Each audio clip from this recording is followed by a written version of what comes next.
Okay, here I'm gonna start now because we're having some great conversations. Welcome to the Embarrassing Humans Twitch stream thing that we do. We talk about movies and stuff. And my name's Lorenzo Patino. We're all stand-up comedians based here out of Ottawa. I'm here with below me is Emmett Morrison. Emmett, how are you? I'm good, buddy. Nice to see Nice everybody. to see you. Nice to see you. We have David Haddad joining us all the way from Ottawa as well, Hello, all the way. via New Brunswick, and then we Yeah. have Jake Daly joining us from the Belle Province of Quebec, but just across the river from Ottawa, in Aylmer.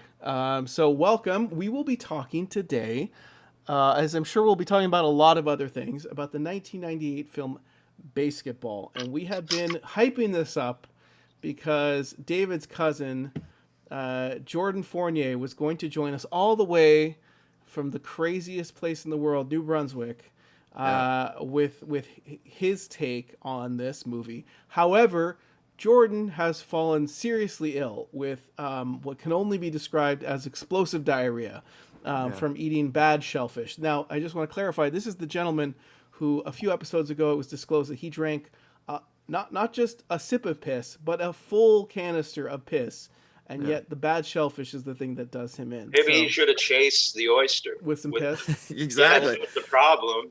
I talked to him on the phone the other day, and I was like, "Yeah, they're gonna want you to talk about the piss thing." And like, just so we're clear, like, we sort of like said like you like significantly drank the piss, and I was like, "Did I just like make that up, or is that how it went down?" He's like, "Oh yeah, I drank all the piss." Like he had no shame about it. He's like, "Yeah, I chugged the piss." He had no shame about it at all.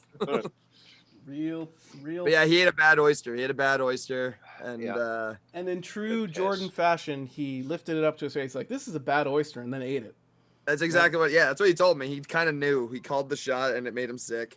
Um, yeah, and as I was telling you guys before we started, yeah, he just like always, I don't know. Even when he tries to eat healthy, he gets sick, and he shat out an entire salad undigested because his body. Yeah, spinach salad. Key detail, salad. because spinach often seems to have salmonella outbreaks associated true. with it. So maybe that's another what happened. kind of seafood related thing with me and Jordan. Did I ever tell the story about us getting caught shoplifting smoked mussels, which is like the most East Coast No, like shenanigan of all time? go ahead. We went to a Sobeys. Do you guys know what Sobeys is? It's Yes. just like we have those here, right? A less fancy farm boy. Now they've all turned into farm boys. Yeah, Open I mean, plate. It was Yeah. one of the cool things. yeah. We were at a Sobeys really hungover when we were like 18 or 19, or no, it's probably 17, 18. And we're super hungover. We had no food or money, and then we went to a Sobeys, and we were like, "Oh, we're gonna go steal." We went there specifically to steal like a little can of smoked mussels each, because we just liked them, I guess.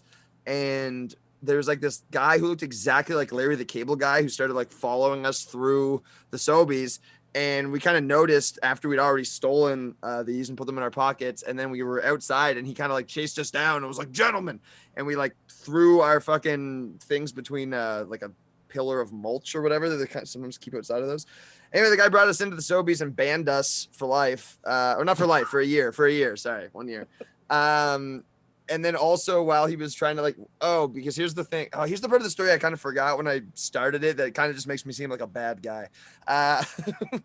He was like, "Why are you guys even stealing these? Like, do you not live with your parents or anything?" And we kind of looked at each other and we sort of gave each other like a little bit of a cue. And we were like, "Well, sometimes." And then we played up this like street kid angle, where we implied that maybe we were street children.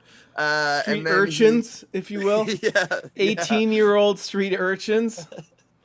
And then he was like, "Okay." And then some woman walked by. He's like, "Can you tell these boys where like the soup truck is?" We're real pieces of shit. We're going to hell for sure for this. And yeah. And then he was walking us out, and he wrote down his number on a piece of paper and gave it to me, and told me that he often teaches Taekwondo to kids like me to try to get our lives back on track. Which is actually exactly what you want to do to like ne'er-do-wells, is equip them with karate or whatever. Sure, yeah. Yeah. And you guys went and stole that soup truck. Man, the funniest thing was I needed a job a little while after, and my dad, it turned out, knew the guy who owned that Sobeys. So he like drove me there and was like, "Hey, like just go in, talk to Kevin, say like like, I'm your dad, and like, I'm sure he'll talk to you, and you can get an interview and give him your resume or whatever. And he dropped me off there, and like, I had to, because they never called our parents. We just knew we had a band, so he dropped me off and was like, I'll be back in 20 minutes. So I couldn't go inside. So I just went and stood behind the Sobeys for 20 minutes until he came and picked me up. And I was like, yeah, Kevin wasn't there. I don't know what to tell you. Jesus. Kevin comes out behind the soap. He's like, "Get back to work. What are you doing?" So you okay? So tell us, you were adamant when we started doing these sports comedies that you wanted to do this with Jordan. Why was this movie so important to you and Jordan? Did you go home after this incident and watch this? Is that what? Honestly, probably. Like, we used to watch that movie all the time. That was like one of our like childhood favorite movies. Him and I used to watch that movie all the time together, and Walk Hard, and also That's the a great South Park movie. movie. Those are three that we used to watch. Like, if we were just sitting around not doing anything, we were watching one of those movies pretty much. You don't want none of this shit. That's one of my favorite parts of Walk Hard. Yeah. So if we ever want to have Jordan back as like a redemption for missing this one, Walk Hard would actually be a great one. Yeah. That is a good one. Yeah. So I think you should just come back and drink piss. Yeah. That's On what the people camera. want. That's what the people want. And smoked mussels. That's, You know what he's Yeah. actually kind of like locally famous for is that he chugs mustard all the time. And like, people love it. The doctor even told him he had to stop, but he won't stop chugging mustard. He loves it. You can't tell me.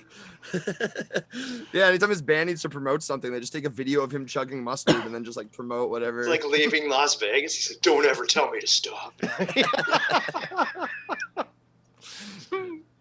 We referenced that movie last weekend. You did. I need to see that movie. Does that go through him too? Like, does he just? Cause No, I would he imagine he mustard- retains the mustard, I'm pretty sure. mustard's not supposed to be eaten like that. Like, what does that do to the body? Can Jordan? No, I regret asking that question.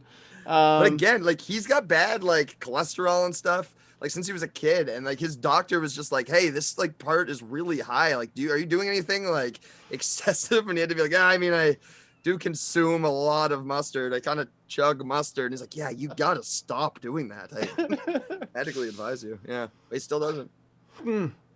That's you never cease to amaze me with these. Okay, so you guys, your kid. So you would have been how old when this movie came out? This was 98. Yeah, but we didn't really watch it till like high school, probably. I didn't see So it till late high school. 2000s. Yeah, like 2006, probably 6 or 7, something like that. Okay. That's probably watching this movie. Yeah, because I just was a huge Matt Stone and Trey Parker fan, and Right. And I always knew about it, and I always heard them talk about how it was shitty. Like, they always, anytime they reference this movie, they always just like shit on it and say it was a piece of shit. So I actually Trina said, so her first comment when she came into the chat was, okay, this is worse than the movie. I actually laughed quite a bit during this movie. And I don't know what your guys' experience, to use the vernacular here, experience was watching this film, because I thought it was, I mean, insanely problematic the entire way through, but I genuinely, like, when the Texas guys are doing their like fuck the Mexicans, like, I laugh. That I was joke gonna is ask you held about up. that one. That joke is held up. Like, that is but yeah, I thought it was I think I said before we opened, I said this was an insanely horny movie. Just everything about it was horny. Like, it was very much like, this is one of the Zucker brothers, although it's a Zucker brother production. These are the guys behind Airplanes. Tim Riel, keeping it real is in the chat himself. This was one of my favorite comedies of all time, and rewatching it's made me realize that I shouldn't tell people that I want that if I want a career.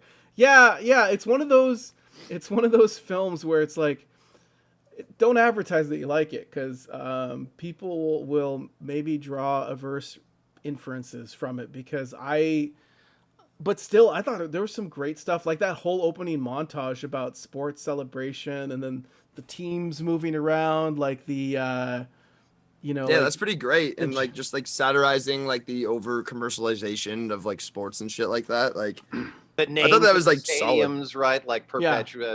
and that happened. Look at what's going on in LA right now. The Staples Center is going to be renamed the like Bit Crypto something Arena. I didn't hear that. Did you guys hear that? That's crazy. Yeah, it is. fun. Hold on, I'll get the right name for it. Bit Crypto Arena. Staples Center, new name. It's going to be called the Crypto.com Arena. Whoa. The Staples Center in Los Angeles is going to be called that. So why? Why is that happening? Because they So bought it's the not naming going rights. to be named by like after any particular cryptocurrency. It's just the notion of cryptocurrency is so awesome that we're just gonna slap that as the label on it.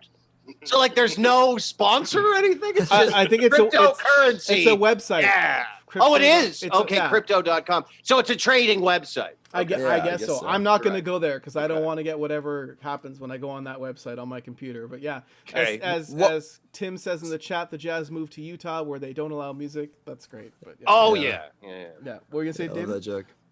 Oh, we're just talking about like stupid names for shit. What was that weird internet thing where something was being Oh, Bodie voted on? McBoatface? Yeah, what was that? It was a I don't boat. remember. It It was just a boat, like Yeah. a big fancy boat. That they did like a name it, and then the Didn't they internet- like Welch on it? They were Yes. like, no, we can't. They didn't Come name on. it. That's Yeah, horse shit. yeah, they didn't name it Bodie McBoatface. That No was a honor. crime against humanity. I think it was a British thing, so of course they're not going to follow through on that. But That sounds very British, yeah. yeah, Sounds Irish a little bit. Oh yeah, it sounds yeah. I mean, it sounds like a British Oh. joke, but you're right. are you sure it Irish wasn't joke. Mac Boatface? Then it would be Scottish. But Yeah, there you go. I don't know. Yeah, it was a very sorry. Tim says it's a name and expensive research vessel poll. That's what it was. Bodie McBoatface came from that. They renamed the support vessel Bodie McBoatface instead.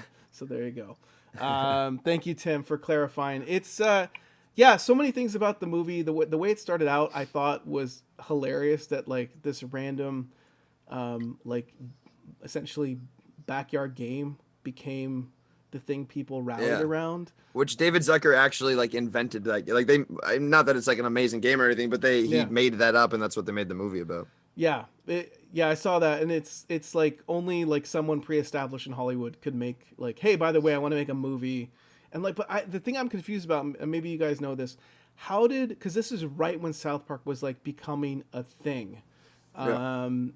and how did they weren't known really like as actors. So South Park wasn't out yet when they agreed to do the movie. They had done some some other stuff inside Hollywood. They had made this. You can find this. I think this was before all this. They made this sort of like a welcome to Universal Studios tape for Universal Studios. They were hired to make this thing, and it's super funny. It's like pretty long, and they have all these like really famous people in it, and they voice it over a little bit. And so they were doing little things inside Hollywood, I guess, and that's when they were pitching South Park. And yeah, David Zucker wanted Trey Parker because he wanted like an unknown in a movie. And then he sort of talked him into bringing on Matt Stone, and then they together talked them into bringing that guy who plays Squeak, the little bitch. Yes, he was Yeah. that dude. I'm shocked he was not like in other movies. Like he's so funny. Like just everything. He looks about like the he dude. should be in other movies. Like he looks like he could play that in other Yeah. 90s movies back If then. you look at the list of like IMDb credits that he's got, it's all stuff that sort of feels Orgasmo-ish, or like not quite Baseketball-ish, like not at like that level, but just as crude and stupid and kind of slapsticky as Orgasmo was, like TV, the movie, for example, you know, and some other thing that he wrote. But I was going to ask, it's all- where does Orgasmo fit in with all, like, when did that happen? I think Isn't that a that's tier- after? or that's like, is it after? I thought it was before Basketball. I'm pretty sure. Let me check. I know Cannibal the Musical was the first thing. I know that. They're like Right. college film thing. Uh-huh. Yes, we Yeah. have. And he was I watched Dodgeball. Oh yeah. I know I missed the episode, but I watched it, just so you guys know, if you guys want to talk about that too. If it comes up, yeah. Yeah, if it comes up, just Sure. Oh, never yeah. mind. Orgasmo was before. That was 97. So Right. they- Okay. Cannibal was 90. Cannibal the Musical was 93, and then so they had a big couple of years there with Orgasmo, and then Well, this, and they were doing this movie and then because South again Park movie. they agreed to the movie before South Park, but then they were filming it during South Park. So then I saw a thing that like Trey Parker would go do stuff for Basketball in the day, and then he would just be working on South Park all night, and he was just like fucking dead. And then around the time this movie was premiering, is right around the time they started talking about the South Park movie, and that was like all agreed to start or whatever. So that's a bit of the time, because the South Park movie came out after like I think 2 seasons, which is kind of fucking crazy. But Yeah. I can't Yeah. believe. Well, and all of the merchandising kind of like avalanche that came after that, it was like a lot of people didn't think that show was going to last as long as it has, and try to make as much money out of the fucking thing Yeah. as possible as quickly as we can while this is still around, you know? And yeah, it's just, 24 Dang. years. It's been on. I for know, and I 24 think years. Trey was quoted saying that that's sort of like one of the reasons they did Basketball is they figured South Park would be canceled by the time the first season was done, and then it just wasn't. right. 311 episodes. They've done 300. I really Squeak fell is off of it, also but- what's his face? I don't know. This goes nowhere, but he was also Satan's boyfriend. Did the voice of Satan's boyfriend? Oh, Chris, really? as I didn't well. know that. Yeah, if you think about it, it's kind of like, oh yeah, shit, that's absolutely Squeak. I don't know. Yeah, that makes sense. Fuck. Okay, cool. Yeah. I'm surprised he didn't do more in South Park actually, because it seemed like they were all like good You'd buddies. think. He was in. You'd fucking think. Yeah. Yeah, he was great. I loved like all the physical comedy with him was hilarious. Like Yeah. I think it's either the last game or second to last game where the LA guys are just like throwing him around in the background. And you Yeah, see yeah, them, yeah. like beating the shit out of him. I also like how he like lives in a shelf underneath his locker. Yeah. Yeah. I love like he's like a perfect representation of like I don't know, teenage male friendships. I think there's always the one guy, or even like sometimes it sort of takes turn where people just shit on each other in a really cruel way, even though you're really good friends. I don't know what there'd be better examples of that if Jordan had not gotten food poisoning and was here, because he'd probably be shitting on me right now. So Were you the Squeak of your group? I mean, We all you were took covered turns. in piss, so that's. yeah, he drank piss. I mean, we all took turns with the piss. I think okay? in terms of like the hierarchy, like covered in piss is worse than drinking piss in terms of like your own shame, because he's voluntarily doing the act of drinking his piss. Yeah, You I are was covered bullied immensely and covered to in the point piss. that I actively put on piss clothing. Yes. I don't know if everybody knows that story. I don't want to get it. It's like the saddest story. I'm not getting into it. It was still your decision though, so you had like some control. That's what Jordan actually says. He actually thinks that it was badass that I put on the piss. Yeah, it could be pads. both could be power moves. Yeah, That's right. Well, he exactly. drank Depending the on you piss. spin it, Yeah, you know? they're both active, kind of like decisions on both of your parts. Emmett- So congratulations. Yeah. Emmett, Well, he didn't know he was drinking the piss. That's the Oh, problem. right. Yeah. Okay, but you knew He knew. that you were putting on pissed in knew. pants. Exactly. Good, Yeah. good on you, buddy. Yeah. They're Emmett- pissed in pants. That's crazy. Emmett, I appreciate you trying to help David reframe this for himself. That is. Just Yeah. own it, man. We could. Yeah. It's all Yeah. yours. When I told Lorenzo this story, he just got really sad and worried about his own kids because he just realized the realities of My- childhood bullying. My son, this weekend, he's been talking about dinosaurs a lot. He's 6, going to be 7 in March. So I'm like, it's probably too early for Jurassic Park. But I'm like, do you want to watch Jurassic Park? And they're like, yeah. So we watch it. We get to the lowering the cow into the Velociraptor pen. And he runs to the kitchen and cries under the kitchen table for like half an hour. And I had to explain to him that in the movie they ate the cow. And then he's like, was it still alive? I'm like, yeah, probably. But I'm like, but it's not real. I was like, and then my daughter, I was like, the cow's still alive. And she's like, it's probably dead now. And I'm like, Now he's never going to be a paleontologist or whatever. never. But like, it's been the hardest thing to try and explain to him about like, hey, it's not, the dinosaurs aren't here anymore. Are they real? I'm like, yes, like they were, but not now. Like, oh. It's always funny to me that like it's always like 5 to 6 year old kids that are really into dinosaurs, and then just like every time I like hear about someone who is like a professional like paleontologist or whatever, I'm always just like, what are you, 6? What, you love dinosaurs? Like, I've only known children to love dinosaurs. Tim, You know, I just recently I just recently joined a Facebook dinosaur appreciation page.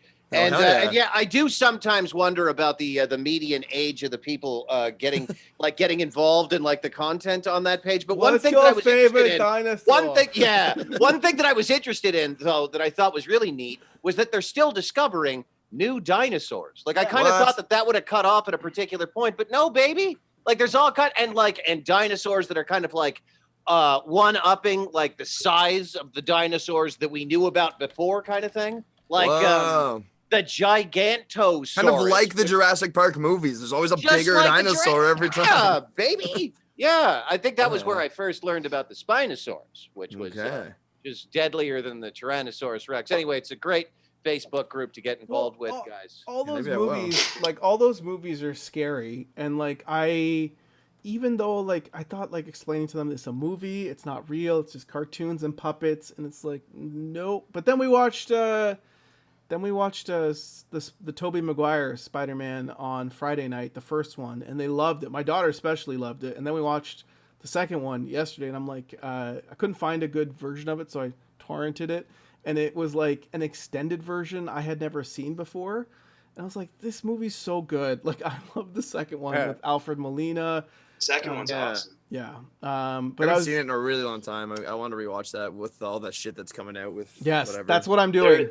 They're gonna Yeah. have like a Spider-Man with all the different past Spider-Men. Yes. That's I guess. that's the rumor, basically. I love how you They say should just it. call it Spider-Man. Spider-Man. Spider-Man. The With Spider-Man. the past Spider-Man. Yeah. Yeah. Like have it called the Spider-Mans, and it's the beginning of it's the Seinfeld. And they're all just living in the New York apartment. Where's the rent? Yeah. Yeah, they. I hope that guy gets sucked through the I hope multiverse so. portal. I hope The so. landlord? That'd be great. That's the rumor, is that he's the sixth member of the Sinister Six, because right now they've only shown 5. So Yeah. there's a secret villain coming. All right, if we're gonna nerd out about that, who do you think the final one is? Well, they've covered all the villains from all of the other movies. The other Does 5. Venom count? Because like in the It's- last Venom movie, it sort of hints at that. I wouldn't be surprised if it's Venom or Okay. maybe the Vulture, since he's still alive in this universe. Whereas Yeah, and I saw Michael Keaton like signed on to something, like Yeah. with something. I don't know. he's in Morbius as Vulture, so it's Okay. I don't know. What about that Paul Giamatti as the Rhino? Rhino? Oh, No, that'd be yeah. awesome. no, because it's the multiverse. They're gonna have Paul Giamatti from Sideways in it. Merlot. Where's No, the I want Merlot? I want Paul Giamatti when he was poorly managing Brian Wilson. That's the Paul Giamatti I want. I want the Paul Giamatti from Private Parts. Pig Vomit, right? Yeah, exactly. yeah. That sounds like a villain name. Yeah, that's what Jordan's doing right now. Pig vomit. Pig yeah. vomit. Oyster vomit. Oyster vomit. Back to basketball. What? Oh yeah. So we talked about the wonderfulness of Squeak. This movie also has an incredible supporting cast. Not just Squeak, but like legit huge named actors such as Ernest Borgnine is in Yeah. it. Very funny. Real Big Fish. Yeah. Yeah. This movie has a lot of ska. But that was That's the 90s, baby. there was. I have friends who reluctantly opened for Real Big Fish one time. They like really didn't want to, but they just. Did they sell out? Oh, there you go. I'll see you guys later. Yeah. Yeah. I saw someone on TikTok was like, can someone who was alive during this time, which made me feel really old, can explain why like everyone got really into swing and like like ska and like that. You remember that there was that period? Oh, that was the worst. where like ska transitioned into swing music for a period, Yeah. like, and then went back to ska and then just disappeared. It's like what They had was those that? like Gap commercials with swing music and like It appears Brian in the Setzer. movie. Yes, Swing. There was like Swingers. there was Right. swing nights here and on. Like I remember Babylon had like a swing night. Uh-huh. Was it You like remember, punk like- swing or just it just transitioned into real traditional swing? I think for like a few months, everyone was just into this swing scene. Did anyone was ever awful. say to you, like, So did anyone weird. ever pretentiously say to you, Emmett, or anybody hearing this, like, talking about the distinction between East Coast and West Coast swing? I heard that said once. That was like right at the end of it. It was a bloodbath. And then, like, Yeah. I heard think that was for the cause me, of the it Zoot was at Suit the end 'cause I riots. wasn't seeing it anymore. Yeah. But yeah. the West Yeah, no, Coast it was, is the it better was, of the yeah, two it coasts. was really fucking insufferable there for a bit, wasn't it? Well, yeah, I remember they had Professor Pickles and Killer Be Killed, and do you guys remember that from Mr. Show, the puppets? Oh yeah, yeah. We watched that Ventriloquist? recently, actually. Did yeah. you? That's great. Yeah. I just remember we still have Mr. Show to We watch. still have season 4, the best, Oh, yeah. the probably the best. Well, 3 is really good, but 4 is really good as well. Maybe we'll do that soon. I watched Nobody the other day. How is Oh, is that? it good? Oh yeah. It's perfect. It's like the most Fuck. perfect movie ever. It's amazing. Yeah, Like I love okay. those like John Wick type movies and stuff, but like Yeah. it's got that, but it's like funny and I don't know. The whole thing's pretty great. Fuck Did he yeah, have okay, cool. any Mr. Show references, or did he give a good fuck like a Bob Odenkirk? He did. Oh man, at the start, I think like right at the start, he goes like fuck. But and I remember saying like, oh, I wish it was goddamn. If it was God goddamn damn it, it. yeah, that would be the best. Oh, Bob Odenkirk. Thoughts and prayers, Bob. We hope you're doing good. So this, let me just go through this supporting cast. We got Ernest Borgnine. We have the crazy Magnificent Seven alumni. Robert Vaughn is the villain, who I completely forgot this from the movie, but he gets sprayed with milk from Matt Stone's nipples at the end of the movie, and that's how that's how he's vanquished. Some absolutely incredible work by Al Michaels and Bob Costas as just like, I know we talked about announcers in this movie, several, like all the other movies. Al Michaels especially was just disturbing. Like He's like he's the perverted one, the Yes, more perverted yeah, of the two. yeah. Yeah, he creeped me out. Even when I was younger, that was creeped me out how horny that guy was. He was, it was like Just 5 years ago, those girls were only in grade school. I know. Right. Yeah. Good line there. And like he's doing it all, like he's selling the shit out of it. Like it's like legit. These are like legit sports people. Dan Patrick from ESPN was in it. Pat O'Brien was there too. From like he just started like talking, and then you're like, I don't know. Anyway, There's a lot of like sports people, like kind of high end. Reggie Jackson had a cameo. Yeah, One of my Abdul Abdul-Jabbar. Oh, Abdul- right. In the glass case. And I assume there was like a race car driver. Remember when Oh, they were in like Oh a yes, cat? an infamous race car driver who would die like maybe a year or two later. Dale Earnhardt there. Yeah. Paul Walker. Oh, yeah. The Paul Walker of the '90s, Dale Earnhardt Sr. I don't know if this is like too dark or anything, but like I had an uncle that was like dying in the hospital one time when I was younger, and he was kind of like a redneck like NASCAR fan, and like people have like flowers and stuff in their hospital rooms the whole time. He had like flowers, but someone had brought him a life-size cardboard cutout of Dale Earnhardt that was just like with him as he died, which I've always found really funny. I don't know. It's kind of ridiculous. I don't know. I don't know if he like Bring him looked at closer it. to the bed. Kind of thing, like, Bring what? Dale closer. Dale, Oh, bring closer. Dale. Even closer still. Oh shit! Wow. Let me look into that mustache one last time. It's like Dr. Sleep, like the sequel to Shining. He's just helping Dale Earnhardt's helping people transition. He's driving them to the afterlife. It's like a Can you get The this end thing of go any fucking faster? Grease. Right. It's like that cat in the old folk that knows when the old people have it's cancer. a Like, test. all of a Yeah, sudden, it's right. all of a sudden, he just shows up in people's room and they're like, "No, oh no, I'm not ready yet." He's a harbinger of death. Vroom, vroom, you know? Yeah. One of my favorite, all-time favorite, because I loved this show as a kid, was the Robert Stack cameo of Unsolved Mysteries. Oh yeah. Oh was yeah, that's a fucking- long segment too. That's like a pretty. And it comes back at the end. Where it's Yeah. like when he's running the bases. Update: we still have no fucking idea where this guy is. So there were so many like stupid, funny parts like of this film. I'm just like, this is much better than I remember it. Like I remember this movie like. Yeah, I mean, those- it's sort of a cheesy movie. Like I always say, like it's one of my favorite movies, but it's like not like a great movie. Like you know what I No. mean? Like but for a comedy, like yeah, like, it's got jokes. it- Like it's got some funny stuff. Like especially. Like, because I don't have a high opinion of the Zucker guys now, like the stupid right wing shit they're doing, but like this was like as they're shifting towards that way, and there was genuinely hilarious moments in this film.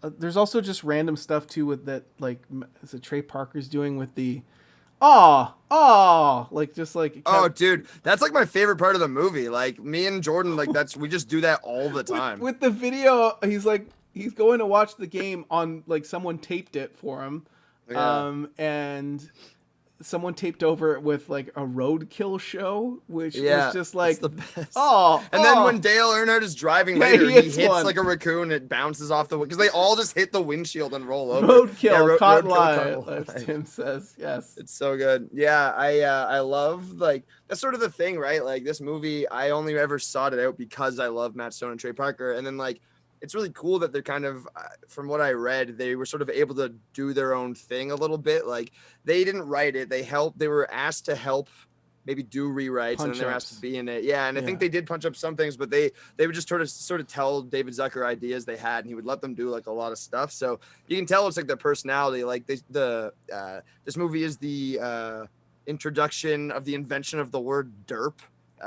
This is like where it first was ever spoken. And like I think that was their thing because they use it in South Park too. There's like this character like if you loved Chef, you're gonna love Mr. Derp, and it's just like some stupid derp. Yeah, yeah, exactly. So but anyway, yeah. So they're sort of allowed to like put their stank on it a little bit, which is what I loved. Like I always thought they're so funny. Like at the beginning when speaking of stank, let's check in with Jordan. No, I'm just kidding. yeah, exactly. But now, like in the beginning, where Trey Parker just keeps like subtly like mumbling cock under his breath to people, where it's just like, of course we graduated, God, and just like keeps like saying like I don't know. That always fucking cracked me up as a kid. Yeah, that whole like, I completely forgot about the party with the vibrator in his mouth, and and then they're trying to do the psych out. It's like, oh, the pubes. And he's like, no, this great psych out. It's like, no. And yeah, there's a lot of horrible, gross out moments. Yeah. It's weird whenever there was a psych out that they would just fall over. No matter what the psych out was, like everyone just falls over every time, whatever it is. Right. There's a lot of very like Looney Tune aspects to this movie. I found like even in those initial psychouts where like all of a sudden he just like pulls a watermelon out of nowhere and like things like that. You know what I mean? They just felt very like Bugs Bunny to me sometimes, which is kind of cool.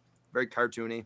Yeah, it's a lot of those gags though. I mean, like 90% of those gags. I don't know how you guys felt about it, but like legitimately weren't funny. I mean, like even you just sort of take a step back and go, yeah, like I mean, it is straight up Looney Tune shit. Except whenever like there was that one where he went way overboard with it, doing the thing with the fake hand or whatever, and cutting off a finger was kind of like it was sort of like what we're talking about here with the ridiculous kind of Looney Tunesy sort of shit, but over the top. And I was kind of hoping that they were going to continue doing that, but then eventually it just devolves into fucking masks and like, oh my gosh, he can actually make snakes shoot out of the side of his head, so on and so forth, you know. But that fucking the old fake hand was pretty good. There was one where is Squeak, I guess, he puts on horrifying, scary masks and does nothing, and then he takes off the mask and it's his real face, and that did it. That did it. Makes him fall over. Yeah. I did always like the joke in the beginning where it's just like he's ugly. They're saying he's ugly. Oh, right? I do like the joke of Squeak in the beginning where it's just like, I heard your sister's going out with Squeak, and it's just like, yeah, you got to say like totally fucked up shit to like freak them out. And then I don't know, it's a stupid joke, but I've always loved that one. A lot of the dialogue, like the really funny Squeak stuff, is kind of front loaded into the movie, where they're just kind of setting him up to be outraged by something. Like, I don't even know why why do I even hang out with you guys? It's because you're a piece of shit. And it's just it's so goddamn rude out of nowhere, you know? I wrote there's down, no reason why they should be that shitty to him, and yet they are. It's nice that they've got him set up like that from the beginning, you know? Oh, that's a sick couch. Does it pull out into a bed? Like, a totally sweet bed. It's the dog's bed, though. This is like, How am I gonna bring a chick home back to that? You know, and no, you couldn't bring a chick back home if you had a $100 bill hanging out of you. I love I could. I love how serious he plays it too. With like, I am not a piece of shit. And then he says, "You guys rip on me 13 or 14 more times," and I like that's a great line. Yeah, absolutely. That's what I'm saying. It just reminds me of like The childhood, like picking on one of your friends, even though you like them, but you're just like, yeah, we're just gonna be absolute monsters to one person for a little while. It's kind of interesting how you're really looking at that South Park kind of like the kids sort of like talking to one another dynamic in this movie with like, I don't know, the three of them, you know? Well, with the three of them, because again, anyway, please well, the continue. movie was never originally written with those two other characters. There was just like one hero, whatever, but then they just sort of came with the package. So that dynamic is like totally their dynamic, I'm pretty sure. Oh, like, yeah. Even though in Orgasmo, he's like, he plays like kind of like a cool, confident dude who like has everything figured out. Like he just loves being in porno and he's like really like happy with himself the whole time. It's like kind of funny to see the difference. What's the deal? Like the orgasm ray is actually his invention in the. No, is that how it goes? Oh yeah, the Squeak, the guy who plays Squeak. He invents the thing. Yeah. After like based on the movie, and then the Orgasmo ray or whatever, and sure. Yeah, man, that's a great movie too. But fuck, it's stupid as fuck, but it's great. Yeah, it is stupid. I like Team America when that came out. That was still a great movie. I haven't seen that in a long time. After we watched it. I wonder how. Do you guys like the South Park movies? Anybody like the South Park movie? That's one of my all-time favorite movies. Yeah, it's good. Yeah. Sleep in, the trash you give, hand jobs for crack. Totally. Yeah. No, it's a really funny movie. Yeah. It's very stupid too. Yeah, you know? but I love it. But it's also like it's so cool because it's like a by the books Broadway musical. Like it's just totally it hits everything it needs to hit, which obviously goes on to like foreshadow them eventually making like an award-winning Broadway musical. Yeah. Like the brilliance of that fucking Trey Parker guy. They're apparently working on a movie version of Book of Mormon, which is that'd be dope. I saw it on Broadway in second year, and it was fucking when it still had Josh Gad and what's his fuck Andrew Dice Clay. Yes, exactly. Playing the young Mormon missionary on trip to Africa. Hey, trying to give you books over here. He had a lot to say to those Africans. Do you guys have any love at all for Josh Gad? Like. No. At all? No. I liked him when he was on the Daily Show. He had a very brief stint on the Daily Show in the early Stewart years. I never gave a shit about him. But you know what's interesting? The connection I'm just making is the third guy that made Book of Mormon with Matt and Trey. I can't remember his name right now, but he wrote the song "Let It Go," which obviously is a huge fucking like hit with whatever you call it. Robert Lopez. Yeah, Robert Lopez. Yeah, and he wrote. Why can't I think of that fucking movie? Frozen. And Josh Gad is, I think, in Frozen, and he's also in Book of Mormon. So I'm only making that connection right now. He did the music for Coco. Oh, really? Fuck. Yeah, that movie made me cry. It should. It should. Imagine that the grandmother looks just like your old grandmother who died several years ago. Both of them. I couldn't possibly, Lorenzo. I'm not Mexican. I know. I was. It only works. My for sister you. was like, "Watch out, you're gonna lose your shit," and I did. It was, that was an incredible experience. Okay, so I can tell you. So the other members of the cast. Wait, was that a Coco spoiler alert? Yeah, sorry. Yes. Yeah, Lorenzo's grandmother dies. A movie about his abuela dies. Was that a Patino family spoiler alert? Spoiler, I'm so guys. sorry, Lorenzo.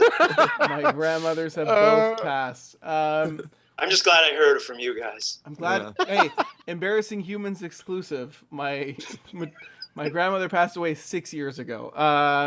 So we have... Guys, I'm gonna need a minute. So the other two like main cast members are two very beautiful women, Jenny McCarthy and Yasmin Bleeth. So I guess we could talk about Jenny McCarthy's character first. She plays like very stereotypical trophy wife to Ernest Borgnine, and then the weird quirk of the will is that this is the whole plot of the movie, is that he has to it's given to Coop for a year to like win the cup, and if they don't, then it goes to the ex-wife who is going to give the team essentially to Robert Vaughn and like do all the changes he wanted. Jenny McCarthy apparently she's not a good person from reading about everything that I've read about the movie. Like nobody likes her.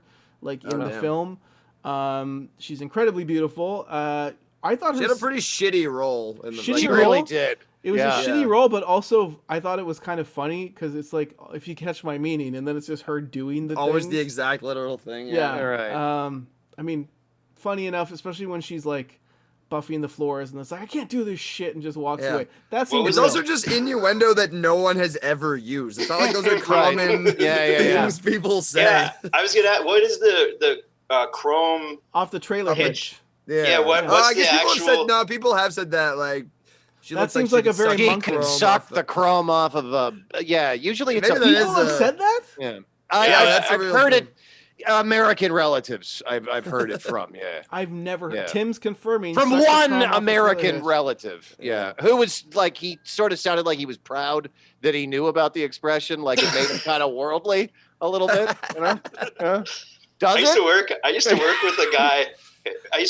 And every day he would tell me a new one of those things. You know, and I would like rusty trombones or whatever. You know, like he had like a piece of shit definition of the word day calendar. Yeah, pretty much. He's sharing them. Yeah, I remember just one time he goes like, "There's one called skiing where like a girl stands and does this with two guys or something," and I'm like, "That's a thing." Like every time I was just like, "This doesn't seem enjoyable for anyone involved. What are you doing?"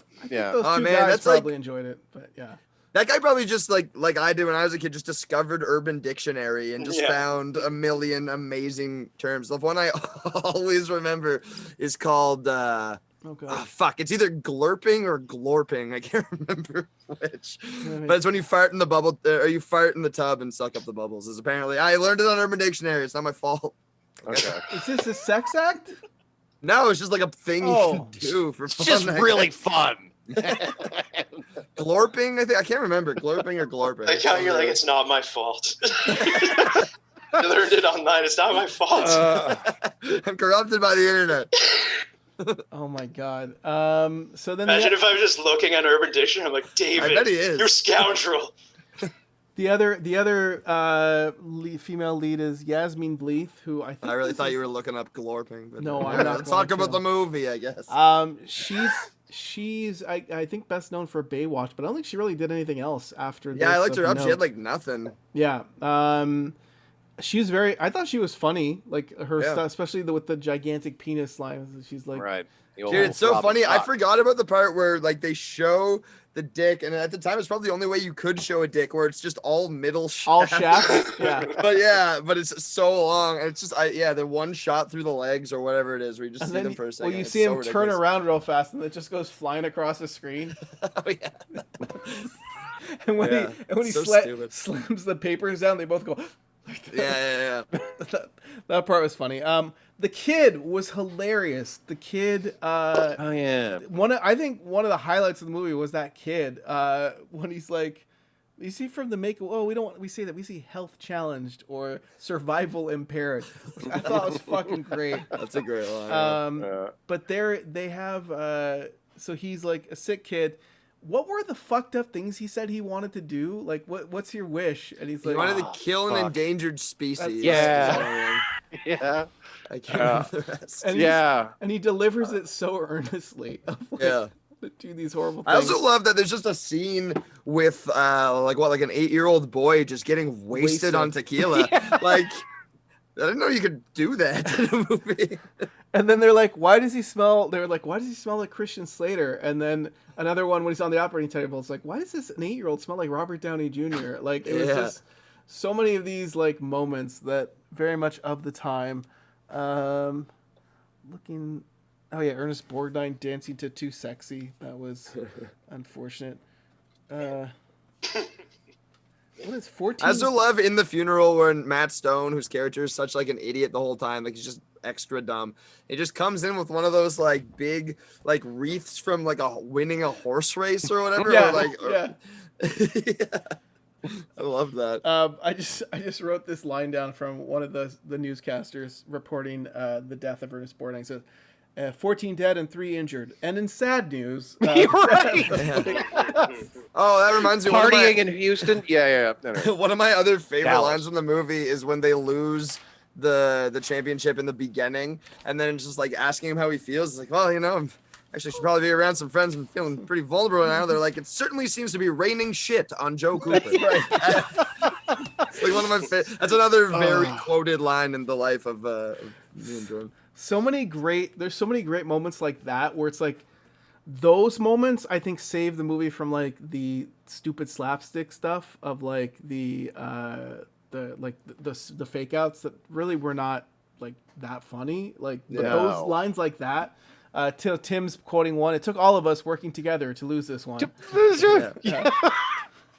awesome. Also, so yeah, the psych out. Speaking of that, because there's a montage that plays, TV promo. I also like towards the end of the movie where they do the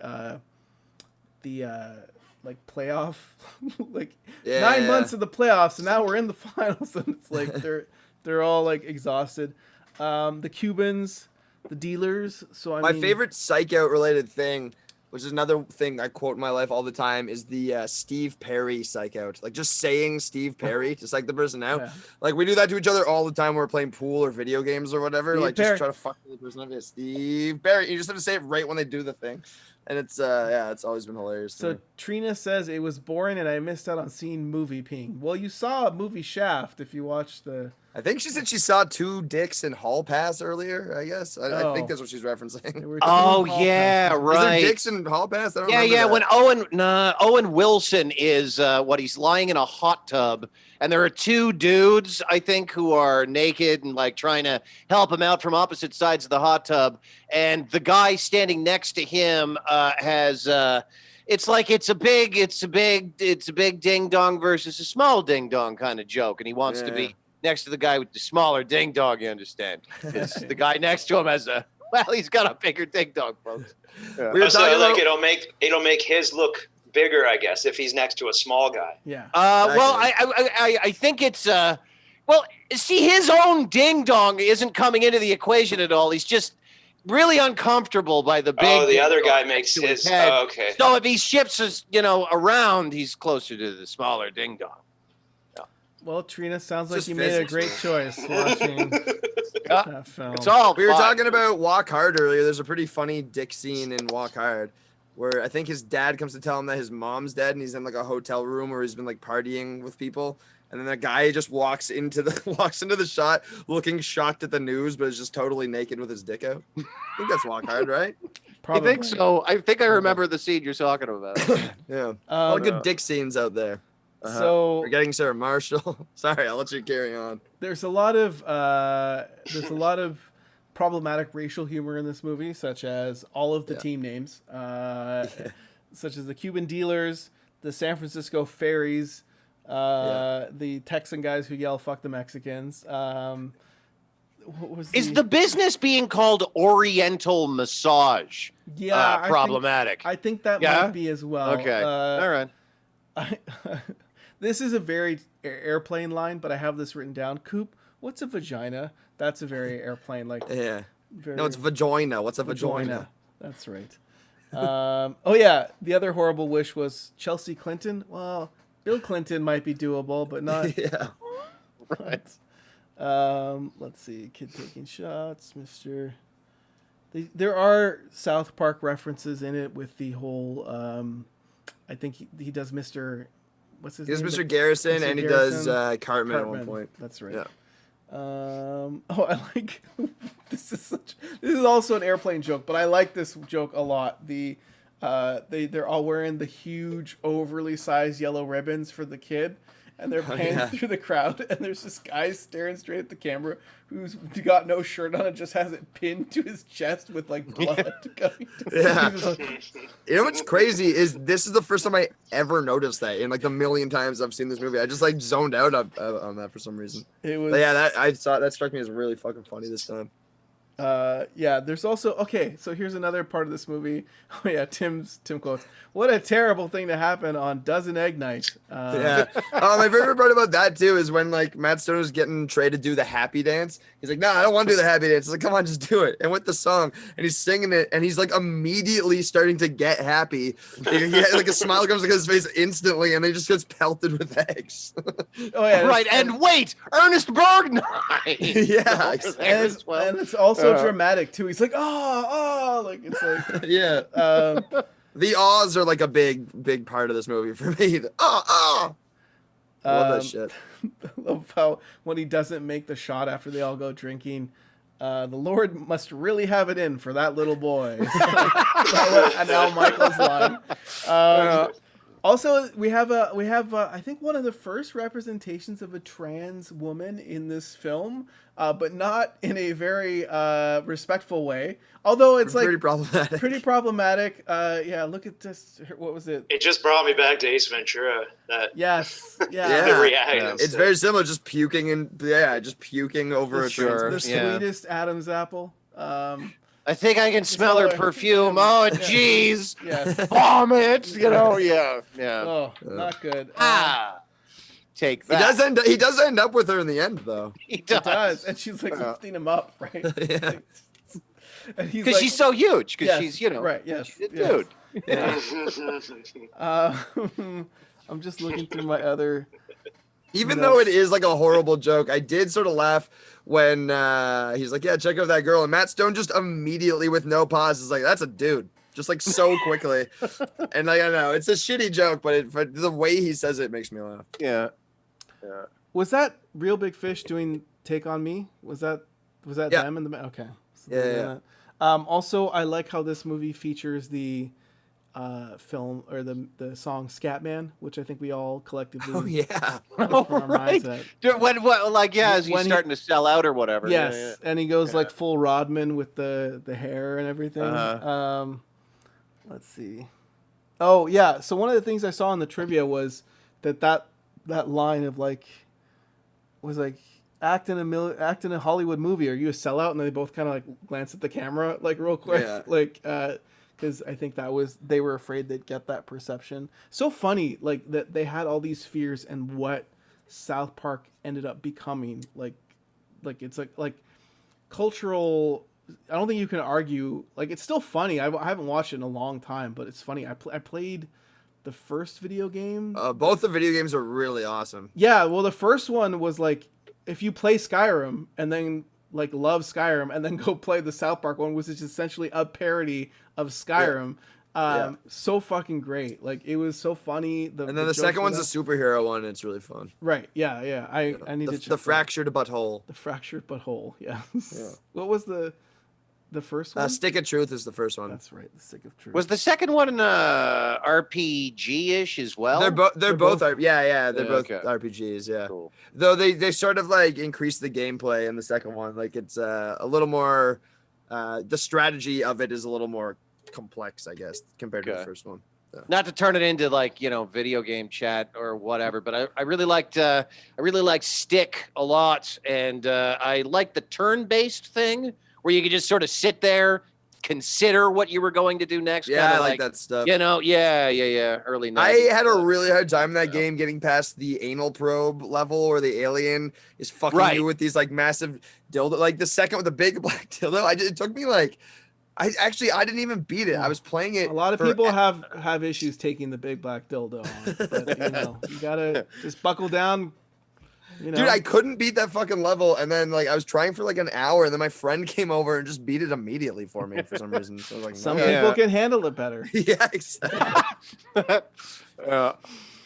Chat, let us know what you think about handling the big black dildo.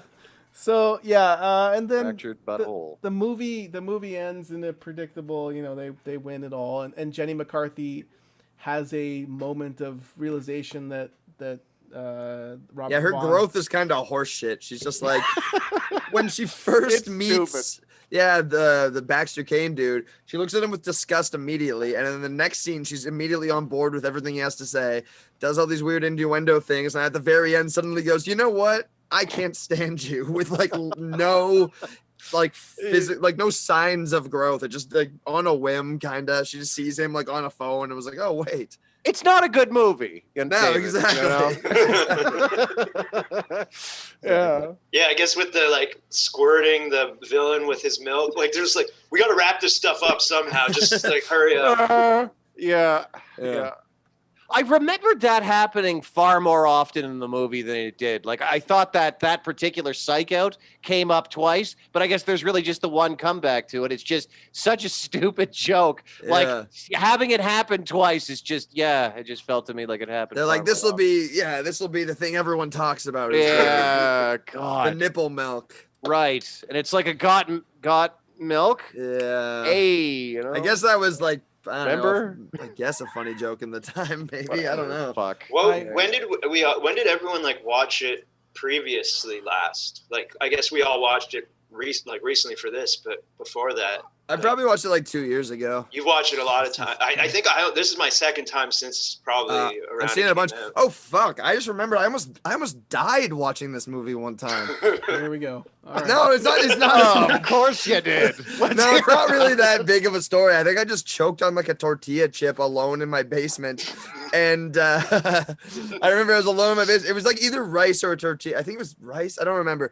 Oh fuck! Actually, I've never really like mentioned this, but I have a long history of almost choking to death like throughout my life and childhood. But in this instance, I sort of threw myself over the arm of a chair to like stop it or whatever. You self-Heimlicked and it worked? Yeah. Yeah. Wow. I was like choking to death. Like I was like blacking out. It was fucked. And I was just alone in my basement. And wow. But yeah, anyway, I was really enjoying the movie. I don't remember if that was like part of what happened.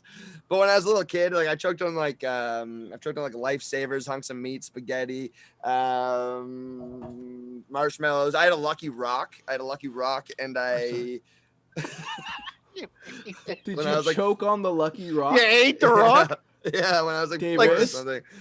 Yeah, and I choked on David, it. Did it become the Lucky Rock before you choked on it, or was it after? It seemed to stop being the Lucky Rock. Okay. The moment it tried to kill you. Yeah, you survived that. Just wing. Yeah, he's like, this rock didn't kill me. It's lucky. Yeah. Oh my gosh. This sounds made up, but like my parents were having a party, and I was just like in the middle of a room alone with no one really paying attention, just being like, and one of their friends, like I guess who had only seen cartoons, shook me by the ankles until the rock came out. Yeah. All right. I one time choked on a good oyster. Take that. Almost died. Take that. That is a very big concern of mine. Is like because I live alone and stuff, and I always think I will choke. You eat a lot of rocks too. Yeah, because I'm just like 2 a.m. just eating rocks, you know. Well, I eat this could go wrong. I know I'm really tempting fate with this bowl of rocks. God, it's worth it though. I just can't stop. They're just so lucky. That's a cereal, Lucky Rocks. Oh, Lucky Rocks. Fuck. All right. But I always think because like, and then I think like how I could maybe go and knock on a neighbor. Like I live in a building, so I can knock on a neighbor's door and like they could save me, maybe, you know, if I'm choking. Yeah. But then I'm like, then I'd have to like, it'd be so awkward. That's how you meet your wife. Yeah, it's a meet cute. Yeah. That's. But I always think like how I would just, I would just take the death. I forgot about the rock aspect. All right. That's quite the. That's great. You self-Heimlich though. That's awesome. Yeah. I don't know if I could do it again. It was a very in the moment thing, I guess. I hope you don't have to do it again. Yeah, me too. That is a fear of mine. Like they find my Google history, and it's not anything creepy or weird. It's just like the last search was how to Heimlich yourself. And then just dots. Oh, yeah. Self-Heimlich. Yeah. Well, my biggest food-related threat, as Lorenzo knows, is leaving my oven on when I fall asleep. My biggest fear too for you is me burnt. Yeah, because as Lorenzo knows, it's happened many times, and for some reason, I just tell you right away. And again, like, it happened again. I thought you were gonna say Ralph's bruschetta.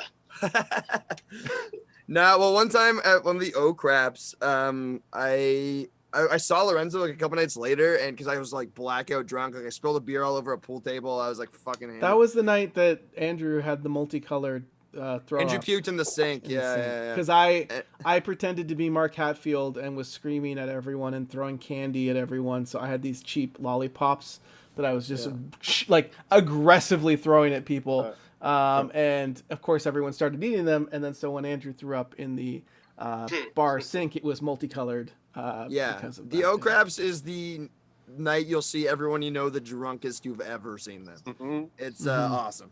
But that night I blacked out, and then I saw Lorenzo like 2 nights later, and he was just like, "Oh man, last time I saw you," which is the like worst thing you ever want to hear from someone. But then he was like, "The last time I saw you, you were like, I'm too drunk to be around everybody," and left and went home. I was like, "Oh, that's awesome."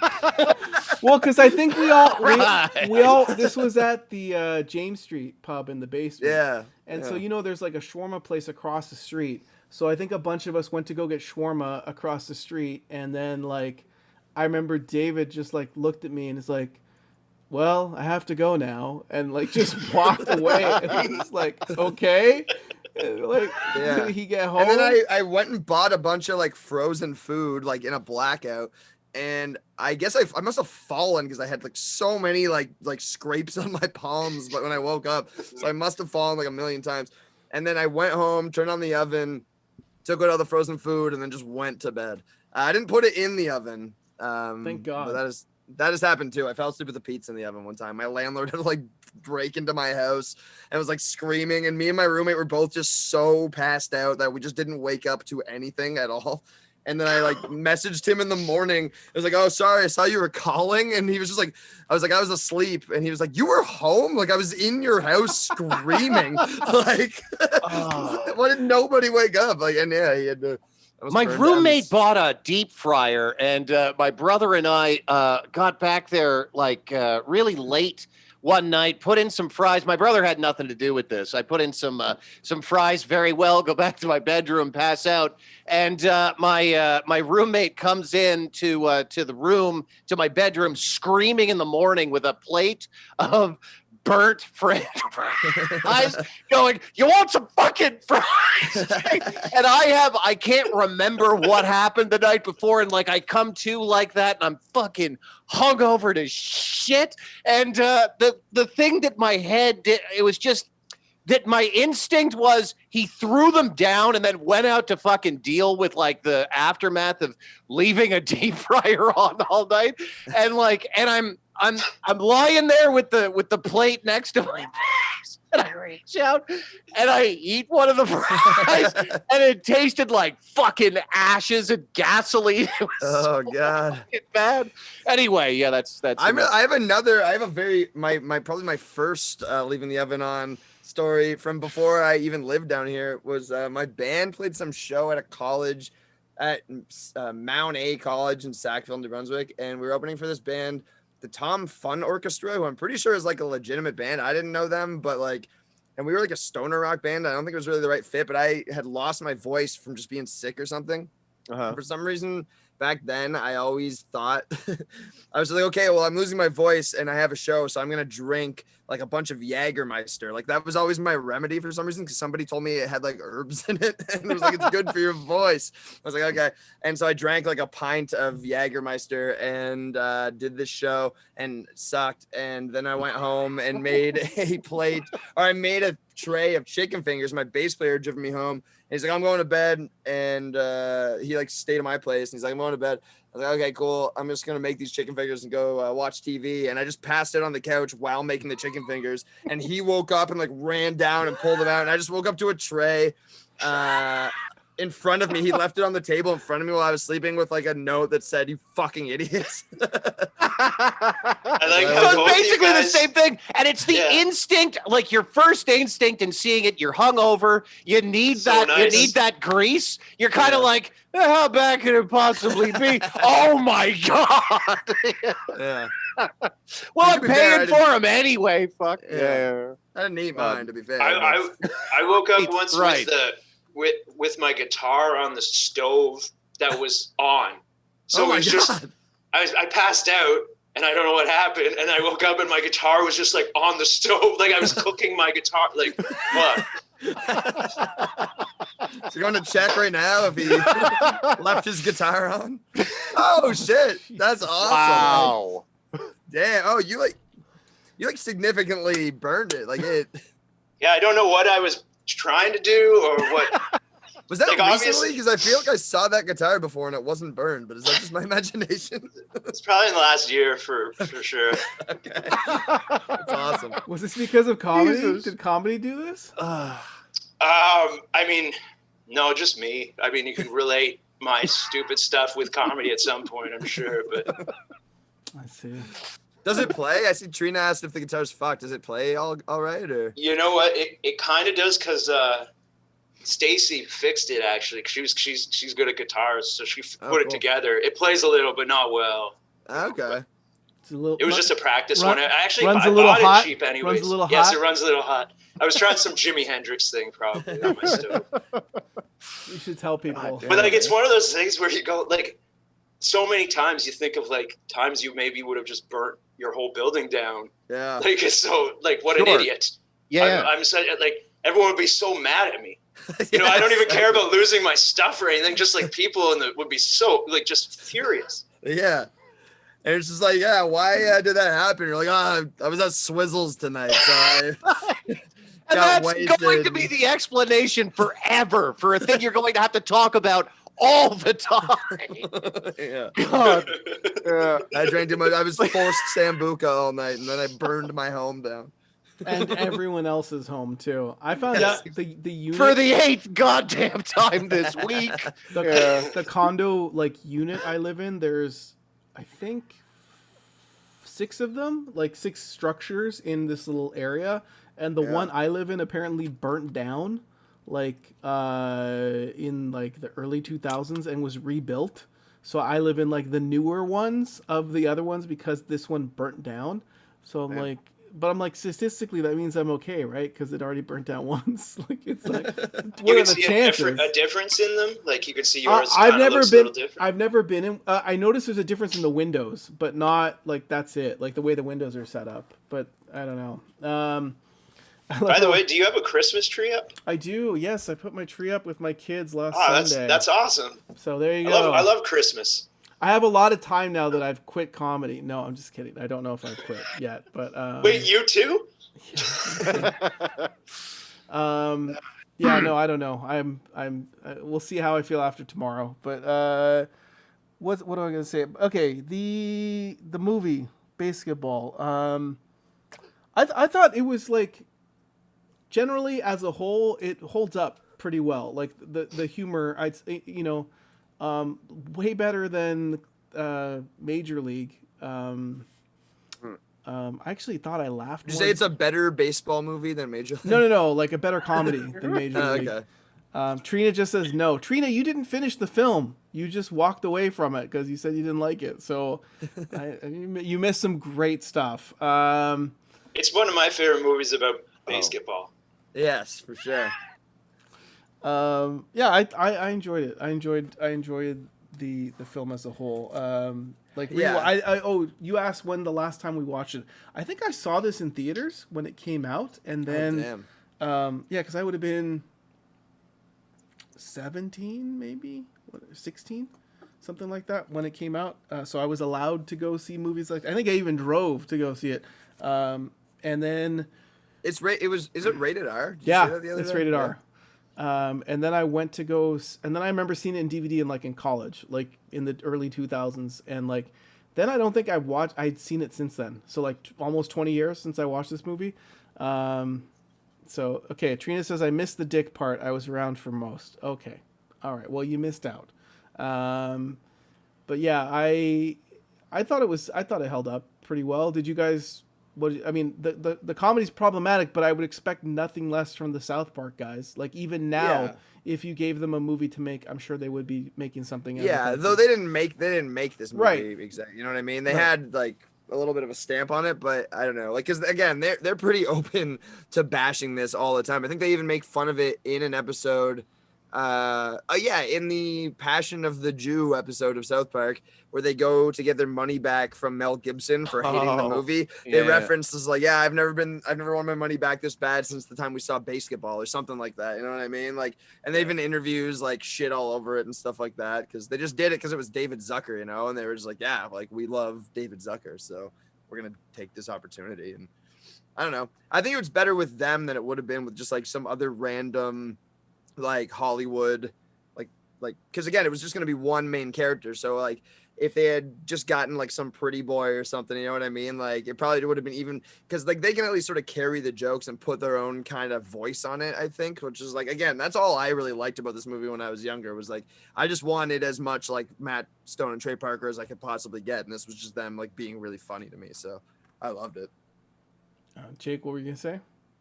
Oh, like I don't know, like basically agreeing with David there. Yeah, like big fan of the South Park boys. So it's just like more South Park stuff. Except it feels like, even though it's like it isn't, it feels kind of like pre-South Park-ish. It's kind of like what they would have been doing in South Park if they hadn't been. I don't know. It just feels like it like a more like South Park's a more refined version of this with children. Kind of thing. Yeah. Like it's almost like this shit that they're doing works better if it's kids doing it almost. Yeah. I don't know. Maybe I'm off on that. It was just like that's pretty accurate. My piece on that. And also the movie altogether, if I'm just to get this out there, like it was like so the slapsticky, like kind of airplane-y kind of, you know, Naked Gunny stuff was whatever, you know, but there was also this like there's also the clever jokes kind of on top of that, or it's not even like necessarily clever jokes, just like well executed jokes kind of thing, like Matt Stone talking to the villain or whatever, who goes like, so do you know how much money Shaq was making at a particular time? Just as much as he was making in college? Pause. No. What? No. And then he starts getting the headaches. And I'm going to need your help kind of thing. I'm going to have to stop playing basketball? Yeah. What? No. I had to rewind that over and over again just for the escalation of the what? No. It knows as well as all of the squeak dialogue was pretty much. I also love the callback later where he's like, when do you think Shaq made the most money in his career? It's like, well, in college, everybody knows that. Yeah. Like, oh, okay. I also like there was the mention of like how Matt Stone has no idea what like idioms are or sayings are. He's like, what does that mean? Oh, right. And he's like, I gotta write that down. Like, what the fuck? Like, how do you not know? And like, and he's just he would have really benefited from working with that guy Emmett worked with. I think the guy would have taught him all kinds of stuff. He really donkey punched that one. Yeah, that could have helped.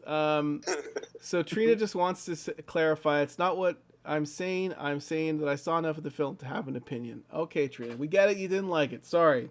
We'll do a hall pass review at some point, and you can come on and explain the dick scene to us. With the only thing I remember about hall pass is that he does like a thing where he like fakes eating out his wife, and he basically just like moves his fingers and goes like, and he calls it fake chow. That's the only thing I remember about that movie.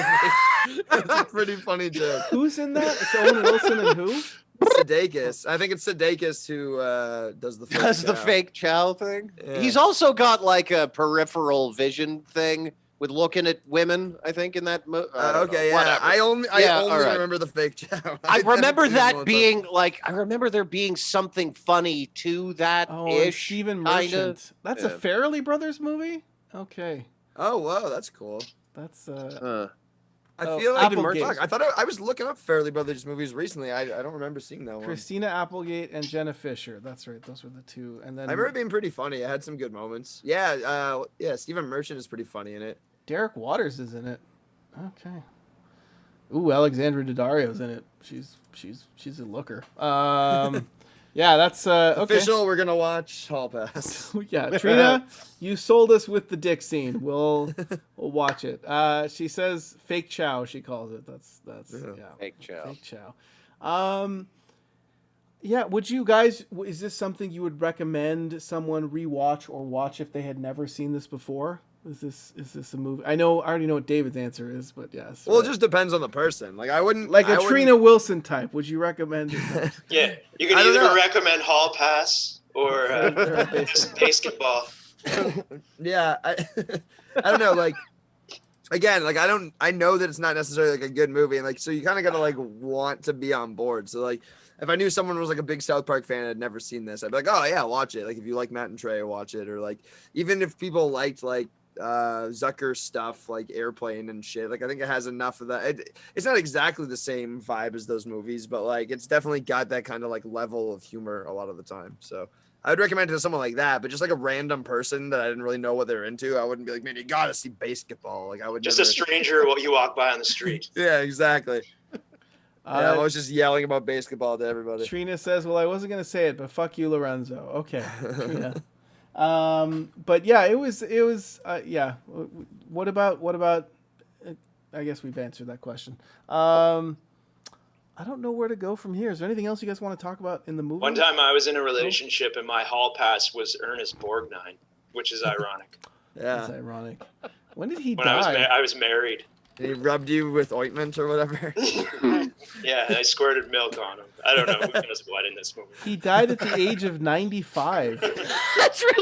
That's super funny to me. Like, who's your Hall Pass? Well, I don't know. Is Ernest Borgnine still alive? Yeah, so I had to get a new one. Oh my God. He's dead? My new one was actually Yasmin Bleeth.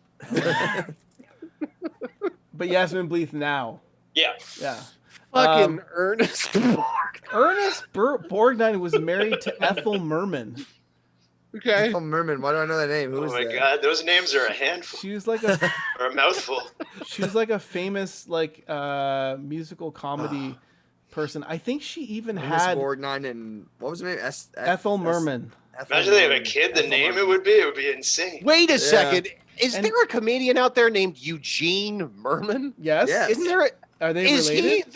Is he the child? Oh my God! No. I think it's a different spelling. I think he's got like a super. Okay. All right. This is like really Russian. I think. Yes, his is very Russian. Got it. So Ethel Merman, this is going to bring it all full circle. Ethel Merman's last movie that she was in was Hall Pass. Airplane.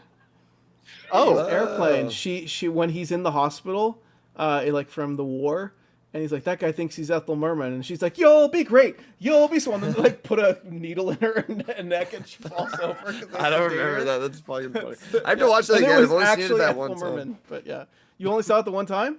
Yeah, in the theater. We should watch the second one. Embarrassing Humans Live. The also known as Lorenzo's Folly. We should do the City Slickers movie. No, just kidding. The Search for Curly's Gold. But yeah, I don't know what movie we're gonna do next week. I gotta look up that list. Well, did Jake and Emmett? Because I feel like I've talked about it, Lorenzo. Did you guys like this movie? Yeah. It takes me back to what you were just saying about like, would you recommend this movie to somebody? And it's just kind of like a fucking like this super old like comedy, like a 1997 comedy from when Matt and Trey Parker and Matt Stone were just starting their entertainment careers. It's kind of I think I'd kind of like, it's like advanced reading for a South Park fan. Like a South Park fan who doesn't know about the existence of this already, which they would. So it's kind of like probably not. Like but I mean, like there are certain really like rewindable scenes in it. So maybe I don't know. Yeah. It's fun though. Yeah. Yeah. Sure. Yeah. Sorry. Keep talking. Oh no, it was fun. I probably wouldn't watch it again anytime soon, but I enjoyed watching it. It's 90s movie, not too gross like a lot of them are. It's got gross stuff, but I don't know. It wasn't too bad. If there's like a couple good jokes in a 90s comedy movie, I was always fine. Yeah, exactly. Okay, I'm looking at the schedule. I didn't love South Park when it came out because you remember how when South Park came out, it was all, I don't know, a little different than what it turned into. So I kind of I got turned off a little from like the merchandising and all the Christmas shit or whatever, you know. Yeah. And but then like I remember like years later, like a friend of mine going like, "Hey, have you been watching South Park?" I'm like, "No." He's like, "It's actually good now." And so like I kind of got into it. So like I love those guys though from start to finish. Like going to the Emmys on acid is brilliant. Yeah, that's pretty good. Man, there's a really, if you watch that like really closely, there's a part where you can just see Trey Parker like tripping out for a second. Like someone's asking him a question, he's like answering them. He finishes sentences, just like he's just like eyes get kind of like for a second. He just sort of like.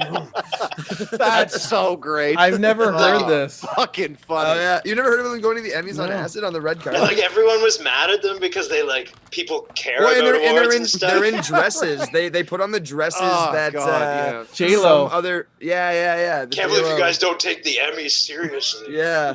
And I've heard him talk about it. He was like, yeah, like it seemed like a funny idea at first to go like to the Emmys on acid and dresses, but then when you're just there and you're at the Emmys and it goes on forever, and then you just lose to Phil Collins. Was this the J-Lo dress? Yes. Yeah. They were in dresses on acid. They did like sugar cube acid or whatever. I love it. So funny. Okay, I had the schedule there. So okay, we have for next week a couple options, and you guys let me know what you think. So I think we decided to ditch Caddyshack. It seemed like was the consensus. Tim says Oscars, sorry, not Emmys. Right. When Blame Canada was nominated. Yeah. Happy Gilmore, The Water Boy, Talladega Nights, which I would be interested in rewatching. White Men Can't Jump, which I'm not sure fits the mold of these movies. Blades of Glory or Cool Runnings, which I also don't know if Cool Runnings really fits this. Would you guys be up for Talladega Nights? Because that seems like it's U.S. Thanksgiving next weekend, and it's a very American movie. Sure. I'm into that. That or Happy Gilmore were the two that stuck out for me. So I'd be into either of those. Emmett, what do you think? Do you have a preference? Oh yeah, I'm good with any of them. Yeah. Okay. Talladega Nights is funny. Let's do Talladega Nights because I haven't seen that one in a long. I think I've seen Happy Gilmore recently, but I can't remember Talladega Nights that well, except for them praying at the. Because we talked about John C. Reilly tonight with Walk Hard, so it seems like we should talk about that. We should do Walk Hard sometime, though. I love that movie. Yes, we could do that. I mean, we could do something else. I mean, fuck it. Let's. I don't know, do you want to do Walk Hard next week? Yeah, Jordan. I'll just tell Jordan not to eat any seafood. Let's see if Jordan's available. Good oysters. Yeah. Let's see if Jordan's available. I'll message him and we'll see. We'll see if we can get on. So follow us on Embarrassing Humans on Facebook to see. Before we go though, can we like talk? Because I just totally like remembered that shit today when I was like sending you guys those things in chat about Moncton. Like I kind of wanted your opinion. I just forgot that we had like all these legends in Moncton. It kind of came back to me today because I saw the post. Why don't you start with the cemetery one? Well, so okay, for those of us who just wanted to tune in for the movie portion of the show, thank you. You can tune out now because now we're going to be talking about crazy Moncton, New Brunswick lore. For the way we like to end the show minutes. usually. So, David, why don't you tell us about the weird statue in the Island Cemetery to start? Okay. So I was telling the guys today because they're like growing up like down in this place Hillsborough, which is, I lived out in kind of the woods, and even further in the woods there's this like old place like down by the Bay of Fundy called Hillsborough. And then there's in between that there was this thing called Gray's Cemetery, which is like a cemetery island that they then built like a little road to so you could just go to all the time without like a boat or something. And it's pretty big. It's like a significant cemetery, and at the very end of it, like way at the far end of it, is just this big statue of a woman. But she had been like, as long as I've like known about it, the head and hand had been like broken off of it and vandalized and like stolen. And people always like rumored, like everyone would say it was because there was like gems in the eyes and like rings on the fingers, so people stole it for that. But that's been like confirmed now to be false, because the head came back after 20 years. For some reason the head was returned, and it's just sort of a fucked thing. And that place is creepy. There was always like legends or rumors that you could go and take a picture of yourself in front of it, and there'd be like a glowing orb where the head should be in the photo and stuff like that. And we went there one time, and we were really stoned. And as we were walking through the cemetery, this hawk, it was a hawk, I think, just started like following us through and going like tree to tree. Like as we would go up, it would fly ahead of us and wait at a tree. and it was just watching us the entire time. And then we went and saw the creepy statue, watched back, it followed us all the way back. And then we walked by another tree, and another hawk had swooped out of that tree at us. So we assumed there's probably like a nest or something, but in a fucking cemetery baked out of your, a cemetery with a legend. You know what I mean? Sure, It's never right. a good thing when there's a legend. And It's they're an building island? up kind of thing. Like, oh yeah, for sure. It's it's an an island. island? Yeah. I like the cemetery island. Yeah, that sounds creepy. It immediately, yeah. I guess I didn't get to throw that in there like it was normal. But yeah, the cemetery. Where do you island by guys my want to house. go? Do you want to go to Cemetery Island?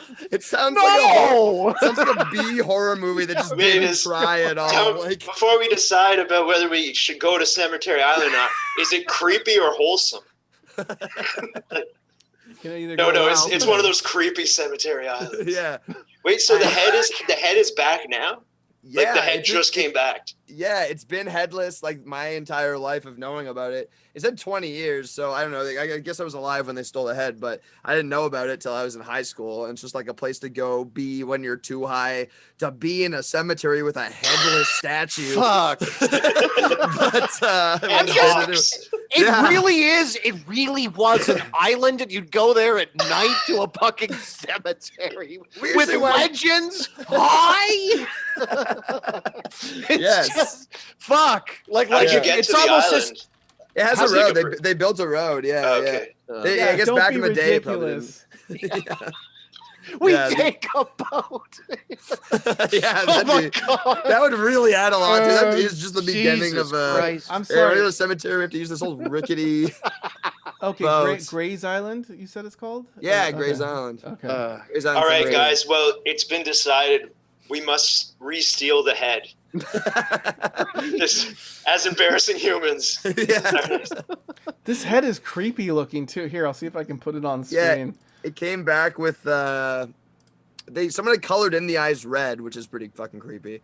But yeah, confirmed no jewels. It was not a jewel related thing, and someone related to the statue or whatever, like an ancestor of the statue of the girl, confirmed like there had never been like jewels or anything. That was Is just that some the- weird. Is that a witch? Is that the witch? No, this is that's a whole different story. Talking about that reminded me of the legend of the witch that we have in Moncton, which I kind of just grew up thinking everybody just had like a local witch story. You know what I mean? I didn't really consider I just came from a ridiculous cartoon place. But yeah, there's a Rebecca's grave. Which like I shared a drummer with a band called Rebecca's Grave one time. They were a metal band who they had a song about it and then they named their band about it.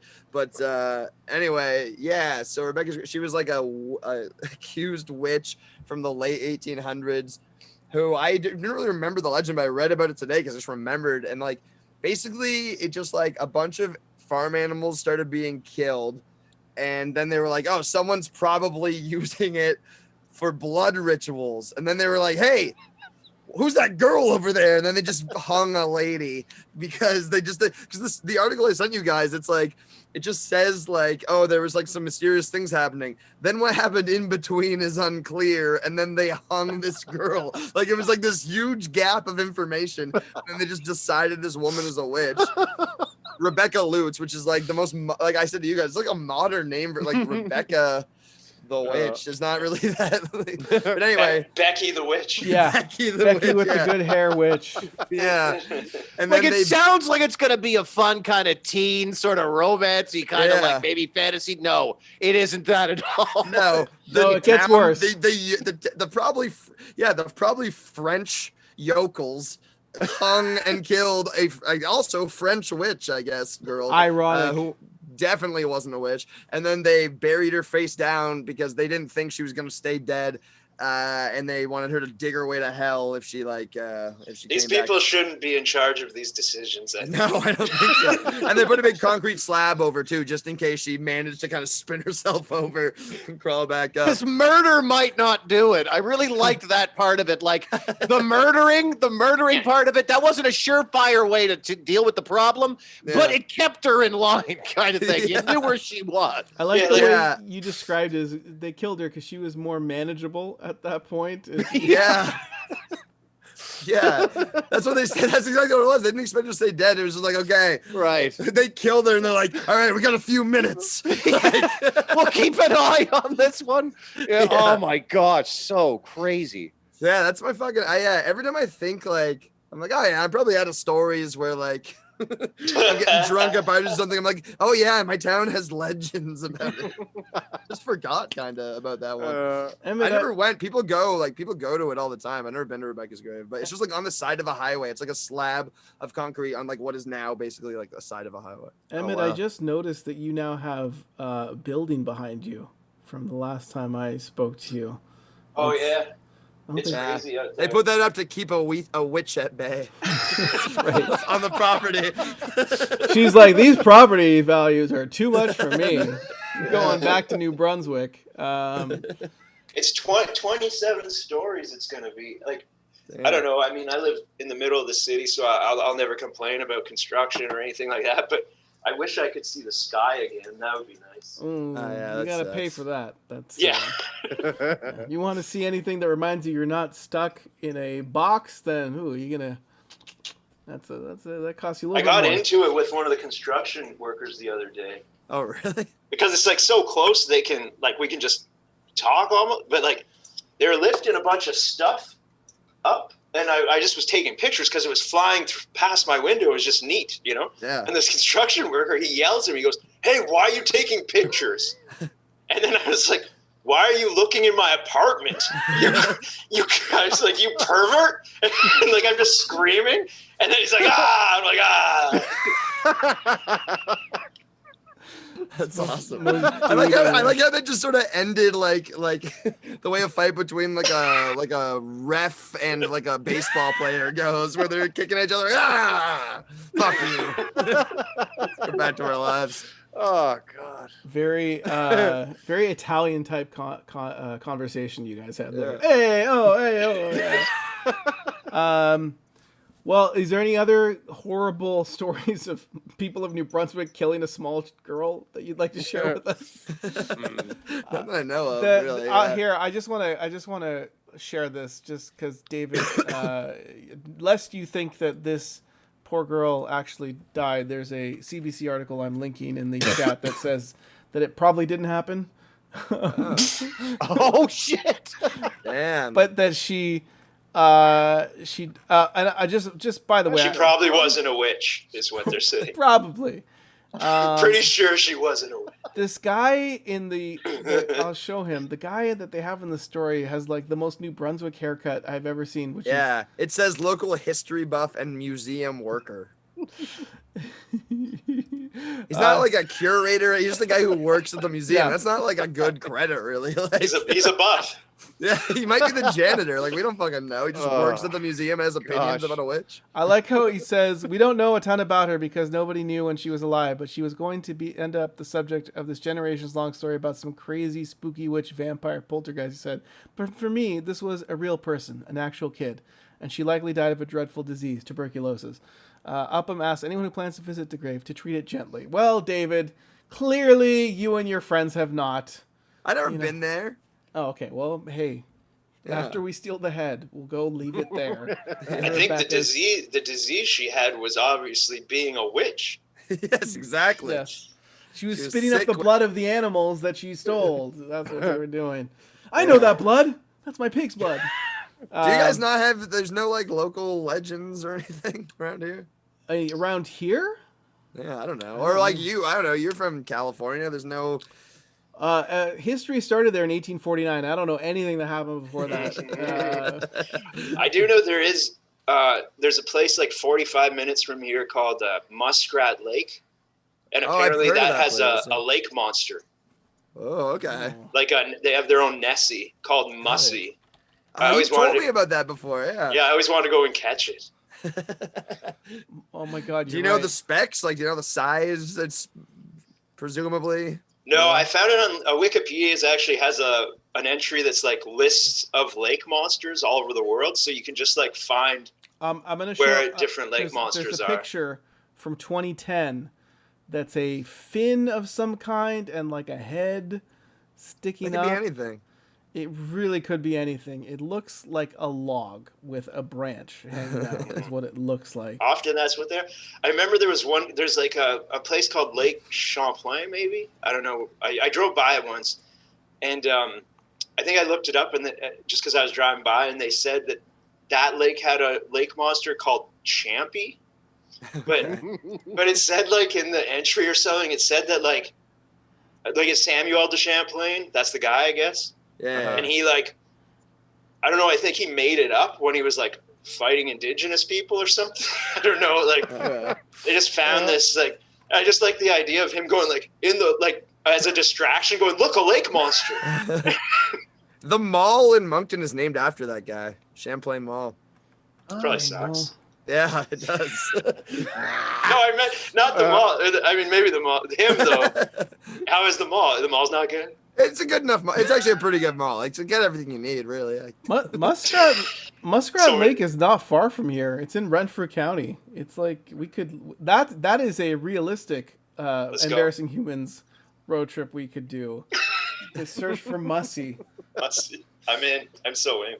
I like that we're taking on this like Indiana Jones narrative into embarrassing humans now. We're capturing lake monsters and re-stealing relics. I like how the names, like they are not trying to make them sound intimidating at all. Fucking Champy. It's like if you didn't try very hard to name your dog. Oh my god. Yeah, right. That's it exactly. Like a 5-year-old naming. Yeah, exactly. I'm gonna name him Mussy. All right, so we got to go get the head. Yeah. The head, leave it at the grave, and then we go. Well, we should dig up Rebecca's grave. We dig up. Yeah, we have get to the bottom of this. Let her out.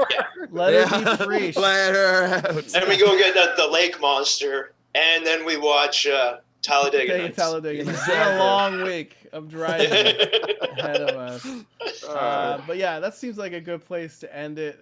So join us next week at 9, where we'll be talking about the Will Ferrell classic Talladega Nights, or maybe something else if we can get Jordan.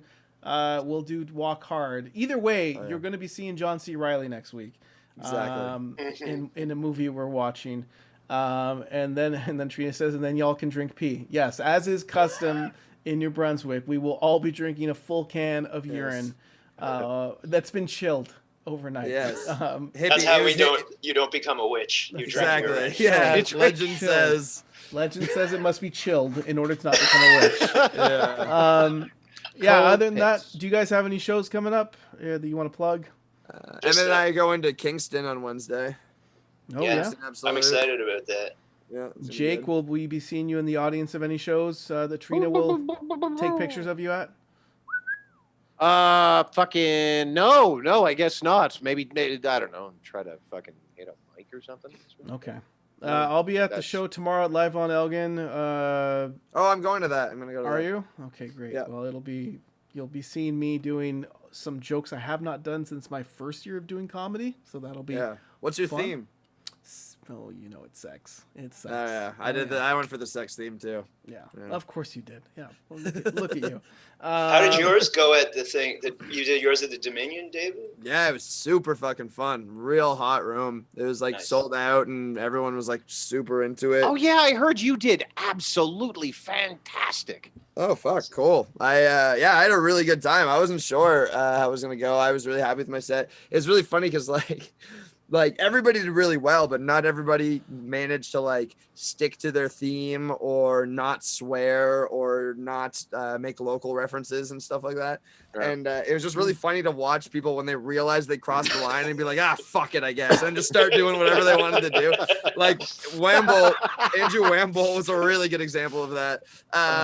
And he honestly he had an amazing set. Like it was so fucking good, but he was like looking into the camera and talking to CBC directly. And you're not supposed to make local references, and he's like, here we are at the Dominion Tavern, and he's like starts talking about taverns and stuff and referencing the place like he's gonna get stabbed, and like he was just being way too like he immediately did not do anything that was submittable, but he had an amazing set.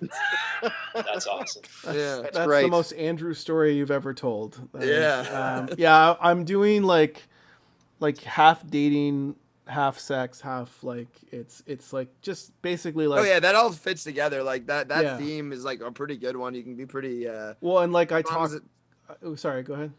Well, yeah, I do a joke about getting like fucked by Jesus on the beach. Like I was like, this fits into sex, right? I was like, I just put it at the end. Well, Wafik messaged me and he was like, I think you should definitely submit that. He's like, but if you get selected, CBC is probably going to tell you not to do the getting fucked by Jesus. I was like, yes. all right, well, we'll cross that bridge when we get to it, I guess. There was a very detailed story I wanted to tell about a hookup I had back in like 2018 where it was like, there's no way that I can do this because it's so graphic, and like I did it at the Tinder Tales show and like they loved it because it was dirty, raunchy, and funny. But then I was just like, no, this can't, like I can't do this. I cannot do this. It's like hooking up with a lady, like she was like 41. I was like 38 at the time, and like we're at her house and she's like it's August, so she has this gazebo, and like it's like the most confident I've ever been with a woman ever. I'm just like, we're not just back here to like talk, are we? And she's like, no. And then back up a minute. As we're pulling up, she's like divorced with kids as well. I see the light on in her house. I'm like, oh, is the babysitter or someone here? And she's like, oh no, that's my ex-husband. We share the house still. I'm like, what? And so he was up watching TV. So then I'm banging his ex-wife in their backyard. And the only thing I can hear is my belt just like banging against my thigh. And like the lights are out, and like the whole time we're doing this, I'm thinking I'm going to get stabbed through the tent by the husband. And so then he's like, my gazebo. This party is over. You've sullied my gazebo. But then after it was over, like I looked down at like the couch we were on. I'm like, do we want to like clean this up at all? And she's like, I'll just tell the kids mom had a good night. I'm like, okay, like, all right. And then as I'm leaving, I give her like a kiss, and she's like, well, happy birthday to me. And I'm like, I don't know what that means. And then so I go back and like, this was on Bumble, and I like check her profile on Bumble. It's like just after midnight, and she had turned 42 while we were having sex. So that was hell yeah. that was the, I know, right? Like this story is crazy, but like it's hell yeah. I wanted to do that, but like it's too graphic. I think I have a Moncton story. I think you reminded me of another Moncton story. If we have time for one more. Go ahead, yeah. Okay. So I had this buddy in high school who he had this awesome shed in his backyard. It was like a double-decker shed, and we set up the top deck of the shed to be like a stoner clubhouse, basically, for like shitty teenagers. And we'd all just get like fucked up back there, and for some reason his parents didn't really care. And so that just to set up the context that he was always just doing like crazy shit in his backyard all the time, because he was like 16 and just like always getting fucked up and getting away with it. And he and his girlfriend and his best friend and his girlfriend, they were having sex all in the backyard on a picnic table, like one set on one side and one set on the other side. And he was doing that, and he was really fucked up. And he just says he remembers thinking like, man, that's probably the craziest thing I've ever done. And then he looked up and he just made eye contact with his older sister, who he hadn't seen in like 12 years, that was coming home to visit, and just had come home and walked in and just saw her little brother doing that in the backyard. And they just made eye contact. And then they basically did like a scatter and like ran out into the neighborhood. And yeah, maybe that was an inappropriate story to share, but your thing reminded me of that a little bit. I mean, no, that's they're the similar. same. Yeah. Very, yeah. The other joke I wanted to tell was I don't know if you remember me telling this one, David. This was like early days of my stand-up, but I had a thing about like sending sex to this girl, and the one I am doing is when, and I've done this joke recently where she says, you have no idea how incredible your hands are. And I say, I have every idea how incredible my hands are. I have way more experience with them than you do. That joke I still do. But there's a follow-up component to that joke where I say how she didn't like that. So like I'm looking around, I'm at the mall when this happened, like for inspiration. And like the less funnier one where I said I looked over and I saw like this lady in a blue shirt and khaki pants. I'm like, oh, okay. Like I'm going to destroy you like an assistant manager job at Old Navy. And like, no, it's like, it's a chuckler. But then this is where the joke I really wanted to do, where look over and I see the chef from Thai Express, like drinking the bowl of soup. And I'm like, oh, okay, I got it. And then I was like, baby, I'm going to eat you out like an old Asian guy eats soup. And people, whenever I tell that joke, people always go like, "Oh," and I did forget about that. I totally forgot about that joke. And I say, "Look, you guys make a disgusted face, but I saw the mess that soup left on that guy's face, and that soup was clearly having a good time." And that's how I end the joke. Now that joke is not CBC TV friendly, so that is on the cutting room floor for now. But I love that joke. Did you find you had to go back and kind of like bring back old bits to like beef up the theme? That's exactly what happened to me. Like I did my Clona Willy joke or whatever, which is like pretty old, and it went pretty well. Yeah, about making a dildo of my penis for a lady, and and I was like, oh shit, yeah, this is actually a fun joke. I totally forgot. The girl I'm seeing, I told a version of that. I relayed that story to her, and she's like, "Where did we get that?" And I'm like, okay. It's like, I guess I know what you're getting for Christmas. But then I have this like quandary of where you're in this position of like, can I have that back? And she like never answers you. So it's like, yeah, exactly. It's just another copy of my penis sitting somewhere out there in the world. Yeah, you can find that, David. If you get reunited with that, you'll get your power back. So there you go. Oh my god! We gotta leave that penis at the statue of the yes, that's lady. the other relic we have to recover. Yeah, bury it face down with cement on top of it. Head down. So it can fuck its way to hell. Yeah. Oh my god. We don't know if it's a witch or has tuberculosis. It is coughing blood. Hey, any dick of mine has tuberculosis. Okay? Jesus Christ. Okay, well, those are the jokes. That's how you finish a show. Exactly. That's what you We did it, guys. We did it, guys. I think Trey Parker and Matt Stone would be very proud of us for ending on a buried dildo joke to fuck a ghost in hell. So there you go. Join us next week. Come out to the show tomorrow if you're coming out, or catch any of these guys, funny guys this week. Thank you, Emmett. Thank you, David. Thank you, Jake. Hopefully we'll see everyone back here, and maybe Jordan next week for either Talladega Nights or Walk Hard. Follow us on Facebook. Feel better, Jordan. Feel better, Jordan. R.I.P. Jordan. We'll see you guys next week. Bye. Peace.